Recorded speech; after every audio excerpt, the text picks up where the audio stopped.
ಕೊಪ್ಪಳ ಜಿಲ್ಲೆ ಸೇರಿದಂತೆ ರಾಜ್ಯಾದ್ಯಂತ ಉತ್ತರ ಕರ್ನಾಟಕದಲ್ಲಿ ವಿಶೇಷ ಹಬ್ಬ ಅಂದರೆ ನಮ್ಗೆ ಎಳ್ಳಮಾವಾಸ್ಯೆ. ರೈತರಿಗೆ ನಮ್ಗೆ ಎಳ್ಳಮಾವಾಸ್ಯೆ ಏನಪ್ಪ ಅಂತಂದ್ರೆ ಒಂದು ರೈತರಿಗೆ ಗಂಡು ಮಕ್ಕಳಿಗಾಯ್ತು ಒಂದು ಮಹಿಳೆಯರಿಗಾಯ್ತು ಭಾಳ ವಿಜೃಂಭಣೆಯಿಂದ ಈ ಹಬ್ಬನ ಆಚರಣೆ ಮಾಡ್ಕೊಂತ ಹಿಂದೆ ಹಿರಿಯರು ಆಚರಣೆ ಮಾಡ್ಕೊಂತ ಬಂದರೆ ನಾವಾದ್ರೂ ಇವತ್ತಿಗೆ ಎಲ್ಲ ದೇವ್ರುಗಳನ್ನು ಪೂಜೆ ಸಲ್ಲಿಸಿ ಮತ್ತು ನಾವು ಭೂಮಿಗೆ ಬಂದು ಭೂಮಿಗೆ ತಾಯಿಗೆ ಬನ್ನಿ ಗಿಡಕ್ಕೆ ಬಂದು ಬನ್ನಿ ಗಿಡಕ್ಕೆ ಸೀರೆ ಉಡಿಸಿ ಒಂದು 5 ಕಲ್ಲು ಪಾಂಡವ್ರ ಹುಡುಕಿ ತಂದು ಬನ್ನಿ ಗಿಡಕ್ಕೆ ಇಟ್ಟು ಬನ್ನಿ ಗಿಡದ ಪಾಂಡವರಿಗೆ ಪೂಜೆ ಮಾಡಿ ಹುಲಿಗೆ ತೆಲಂಬ್ರಿಗೆ ಈ ತಂದಂಥ ನೈವೇದ್ಯ ಪೂಜೆ ಸಲ್ಲಿಸಿ ಅವು ಅದ ನೈವೇದ್ಯನ ಎಲ್ಲ ಮಿಶ್ರಣ ಮಾಡಿ ನಾವು ಹುಲಿಗೆ ಚಲಂಬರ್ಗಿ ಎನ್ನುವ ಮೂಲಕ ನಾವು ಒಂದು ಎಳ್ಳಮಾವಾಸ್ಯೆ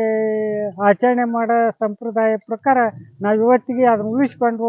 ಬಂದಿದ್ದೇವೆ. ಮುಂದಾದ್ರೂ ಉಳಿಸ್ಕೊಂಡು ಹೋಗೋಂಥ ಪದ್ಧತಿ ಬರ ಇರಲಿ ಅರ ಇರಲಿ ಮಾಡೋಂಥ ಸಂದರ್ಭ ನಾವು ಇವತ್ತಿಗೆ ಮಾಡ್ತು ಒಂದು ಈ ರೈತ ಸಂಘದ ರಾಜ್ಯ ಉಪಾಧ್ಯಕ್ಷ ಮಾಧ್ಯಮ ಮೂಲಕ ಮನವಿ ಮಾಡಿದ್ವಿ.